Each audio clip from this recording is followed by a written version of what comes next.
So during meditation and guided bodywork practice, we enable the body to free up space, to clear, to kind of, we often hold on to little bits of ourselves or stuff around us. So that thought we had, that connection that we had, those great pair of shoes you want to buy, whatever. And we have so many different connections around us that sometimes we get distracted from the body, distracted from the self. And so during meditation, we can begin to release those connections. We talk about non-attachment. It's that process of becoming disattached just for a moment to begin to reconnect with the body in order to know where you're at, or to know where we're at. So within my practice, when I work with others, we come as a collective. And this is becoming more and more increasingly, I'm becoming more and more aware of the intricacies within that through meditation and body work. So within my practice, we do a bit of body work, there's a little bit of meditation, and then there's a guided meditation at the end. So it's in the moment. We don't know what's going to happen until the process begins. So people go into a very deep place of relaxation. They become very open, and the meditation kind of finds its own way. So the language, the discourse, all of the things within it, the characters, all of those things just begin to happen naturally. So I thought. So at the end of the guided meditation, people sit up and we share. So we share the conversations about their experiences. And this for me is to get them back into their head, kind of to balance that back out again. So we've got that process of coming back into awareness, awakeness, so they can go back to their worlds, to our worlds, you know. And so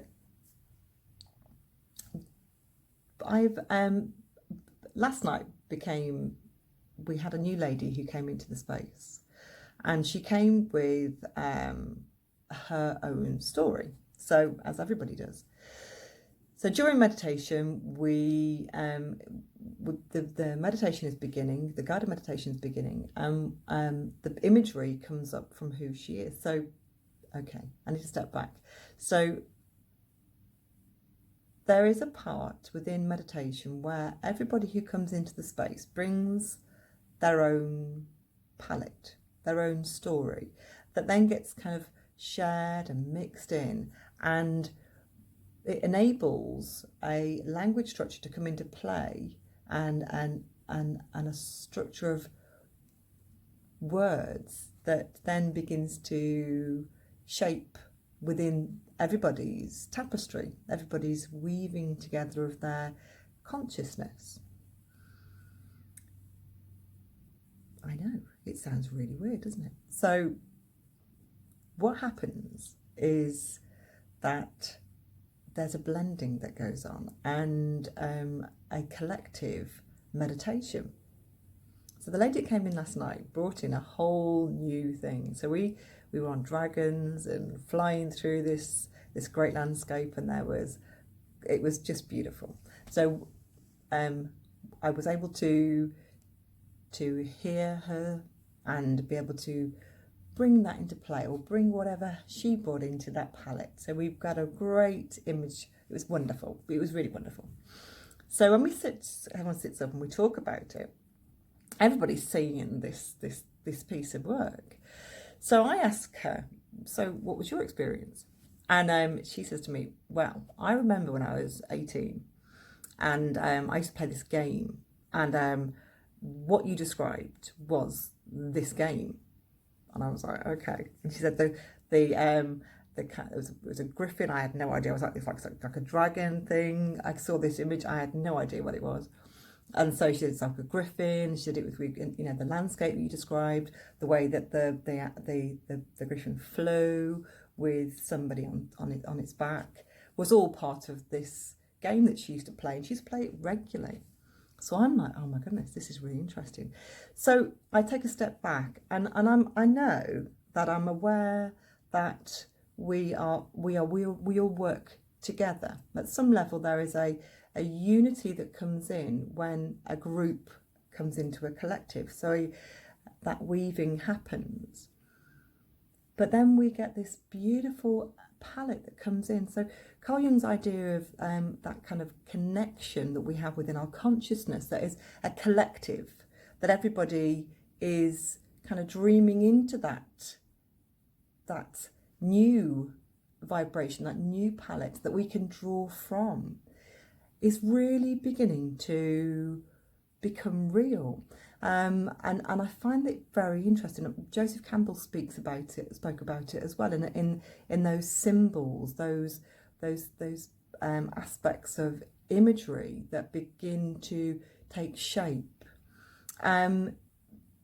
So a bit more of a story. So within regular meetings with some of the people who come into the space, some of the circles that come into space, and we do those guided meditations, again, there are those shared moments. So for example, we'll be going to an underworld city, and there'll be these images that come through, and there's senses of sensation and colour and depth, and it's a very multi-layered experience. Excuse me.